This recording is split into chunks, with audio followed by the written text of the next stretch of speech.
चलिए बढ़ते हैं अगली स्टोरी की तरफ, अगली खबर की तरफ। इतिहास गवाह है कि जब जब युद्ध अपनी चरम सीमा पर होता है तो निशाने पर सिर्फ सरहदें नहीं बल्कि उस देश की धमनियां, यानी कि उसके पुल होते हैं, उसके बांध होते हैं, उसके पावर प्लांट्स होते हैं। अमेरिका ने ईरान के B1 ब्रिज को जब मिट्टी में मिलाया तो दुनिया को इतिहास के वो दो खौफनाक पन्ने याद आ गए जब सिविलियन स्ट्रक्चर को गिराकर पूरे देश की कमर तोड़ दी गई। मिडिल ईस्ट का जंग और गहराता जा रहा है। मिडिल ईस्ट में लड़ाई सिर्फ हवा तक सीमित नहीं रही, इसका दायरा अब बढ़ते जा रहा है और ये जंग अब पावर प्लांट, वाटर प्लांट से निकलकर ब्रिज की ओर पहुंच चुकी है। कैसे? पहले इस तस्वीर को देखिए, इस तस्वीर को आप देखेंगे समझ पाएंगे। ये दरअसल जो आप बीच का हिस्सा देख रहे हैं ये ईरान की तस्वीर है। ईरान का B1 ब्रिज जो कि ईरान का सबसे बड़ा ब्रिज माना जाता है, अमेरिका ने उस पर हमला किया और देखते ही देखते आंखों के सामने वो धराशायी हो गया।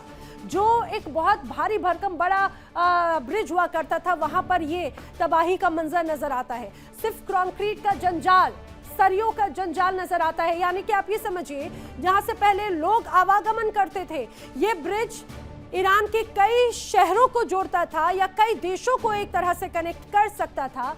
अमेरिका ने उस पर बड़ा प्रहार किया और दावा यह किया जाता है कि जिस रूप में ये पूरा ब्रिज है ये ईरान को बहुत मजबूती देता था और अमेरिका ने उस हमले के माध्यम से ईरान को बहुत पीछे ढकेलने की कोशिश की, या ये कहा जाए कि उसके इंफ्रास्ट्रक्चर को वार करके बताने की कोशिश की कि अब इसे सुधारने में, दुरुस्त करने में भी कई साल लग जाएंगे और ये सपना अब अधूरा ही रह जाएगा।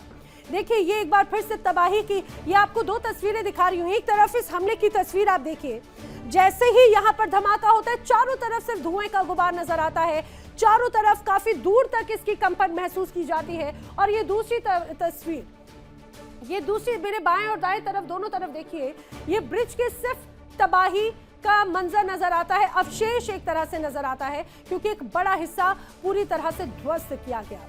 अब ये जो पूरी लड़ाई है इसका दायरा बढ़ता जा रहा है, आप ये मान के चलिए। अमेरिका और इजराइल लगातार ईरान के पावर प्लांट्स को, वाटर प्लांट्स को टारगेट कर रहे हैं, ब्रिज को टारगेट कर रहे हैं। अगर कहीं कि मिडिल ईस्ट में ब्रिज वॉर शुरू हो गई इस तस्वीर को देखते हुए तो गलत नहीं होगा। बीते दिनों अमेरिका ने ईरान में ब्रिज पर बमबारी की और इस बमबारी से ईरान को काफी नुकसान हुआ। अमेरिकी सेना ने ईरान में तेहरान और कर्ज को जोड़ने वाले महत्वपूर्ण B1 ब्रिज पर बमबारी की थी। यह हमला एक बड़े हवाई अभियान का हिस्सा था जिसमें पुल का एक हिस्सा क्षतिग्रस्त हो गया। बताया जा रहा है कि इस पूरे हमले में 8 से 13 लोगों की मौत हो गई और लगभग 100 लोगों के घायल होने की खबर अभी तक सामने आ रही है। तो क्या मिडिल ईस्ट में अब यह ब्रिज वॉर शुरू हो चुका है? तेहरान और करज को जोड़ने वाले ब्रिज पर बड़ा अटैक अमेरिका की तरफ से किया गया। अमेरिका ने B1 ब्रिज को पूरी तरह से तबाह कर दिया है। $400 मिलियन की लागत से दरअसल ये B1 ब्रिज को तैयार किया गया था और ये B1 ब्रिज तेहरान में यातायात का बहुत अहम जरिया माना जाता था जिसे अमेरिका ने ध्वस्त किया। B1 ब्रिज मिडिल ईस्ट के सबसे ऊंचे पुलों में से एक माना जाता रहा है और ईरान की ताकत एक तरह से इसे माना जाता रहा। ये जो ब्रिज था, ये जो पुल था, सिर्फ गाड़ियों के आने जाने का रास्ता नहीं था समझिए, बल्कि ये ईरान की आर्थिक और सैन्य गतिविधियों की लाइफलाइन भी था। इसके टूटने से ईरान का पूरा ट्रांसपोर्ट सिस्टम प्रभावित हो चुका है।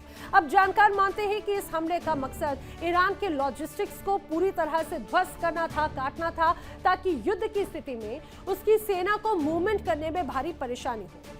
अब बताया जा रहा है कि यह हमला इतना ज्यादा जबरदस्त था, तगड़ा था कि पुल के उड़ते ही ईरान के कई महत्वपूर्ण इलाके पूरी तरह से अंधेरे में डूब गए, बिजली ग्रिड ठप हो गई और ये जो कार्रवाई थी ईरान के लिए एक बहुत बड़ा आर्थिक झटके से कम नहीं था, जिससे पूरे क्षेत्र में बड़े युद्ध का खतरा और भी ज्यादा गहराता हुआ नजर आता है। उधर ब्रिज उड़ने के बाद में तो ईरान और भी ज्यादा नाराज है और उसकी तरफ से अब अल्टीमेटम दे दिया गया है और सीधे सीधे कह दिया गया है कि मिडिल ईस्ट के जो 8 बड़े ब्रिज हैं अब उन्हें निशाना बनाया जाएगा, यानी कि मिडिल ईस्ट में अब ब्रिज वॉर छिड़ चुकी है। आइए आपको बताते हैं कि ईरान ने आखिर किन ब्रिज को उड़ाने की धमकी दी है। अब बताया जा रहा है कि ईरान के निशाने पर बहरीन, सऊदी अरब है। किंग फहद काजवे ब्रिज जो कि बहुत महत्वपूर्ण माना जाता है मिडिल ईस्ट का, उस हिस्से को भी अब ध्वस्त कर सकता है ईरान। इसके अलावा अबू धाबी का शेख जायद ब्रिज, जो कि अल मक्ता ब्रिज, शेख खलीफा ब्रिज, ये अबू धाबी के 3 बड़े ब्रिज हैं जो ईरान की फहरिस्त में है। इसमें जॉर्डन का नाम भी शामिल है। अब दावा किया जा रहा है कि ईरान के निशाने पर king Hussein bridge, Damia Adam bridge और अब्दौन ब्रिज भी शामिल है, जो कि जॉर्डन की बड़ी ताकत है। आप ये समझिए कि ये वो ब्रिज हैं जो मिडिल ईस्ट को बहुत महत्वपूर्ण या इंफ्रास्ट्रक्चर वाइज मजबूती देते हैं। ईरान ने मिडिल ईस्ट को दहलाने की धमकी दे दी है और ईरान ने कहा है कि अब वो शांत नहीं बैठेगा। याद कीजिए, ईरान जो धमकी दे रहा है उसको अंजाम तक पहुंचा रहा है। ईरान ने कहा था अमेरिकी कंपनियों को निशाना बनाएगा और उसने किया भी। इससे पहले मिडिल ईस्ट में वाटर वॉर भी देखी जा चुकी है। ईरान ने उन तमाम वाटर प्लांट्स को निशाना बनाया जिससे मिडिल ईस्ट को पानी की सप्लाई होती थी। ईरान और खाड़ी देशों के बीच में जो तनाव लगातार बढ़ रहा है, उसकी वजह से कई वाटर प्लांट्स को जमकर निशाना बनाया गया, वो ध्वस्त हुए और इन हमलों ने मध्य पूर्व में पानी के संकट को और भी ज्यादा गंभीर बना दिया है, जिसमें पीने का पानी भी शामिल था। अब वाटर प्लांट्स पर भी बड़े अटैक हुए हैं। किस रूप में कुवैत के प्लांट पर हमला हुआ है आपको बताते हैं, समझिए। दरअसल खबर है कि कुवैत के प्लांट पर भी बड़ा हमला ईरान की तरफ से किया गया था। ईरान ने कुवैत के एक बड़े बिजली संयंत्र पर भी अटैक को अंजाम दिया था। डिसलिनेशन प्लांट पर भी मिसाइल और ड्रोन से अटैक ईरान की तरफ से किया गया था और यह हमला इतना खतरनाक था कि प्लांट का जो बुनियादी ढांचा है वो पूरी तरह से तहस नहस हो गया, उसे भारी नुकसान पहुंचा। अब ईरान के प्लांट पर हमला किस रूप में इजराइल और अमेरिका ने किया था वो भी समझिए। ईरान का केशम द्वीप, जहां पर पानी का ये प्लांट था, जिस पर अटैक किया गया था अमेरिका और इजराइल के संयुक्त ऑपरेशन के तहत। ईरान का इजराइल और अमेरिका पर हमले का आरोप है। हमले से लगभग 30 गांवों की पानी की आपूर्ति पूरी तरह से ठप हो गई।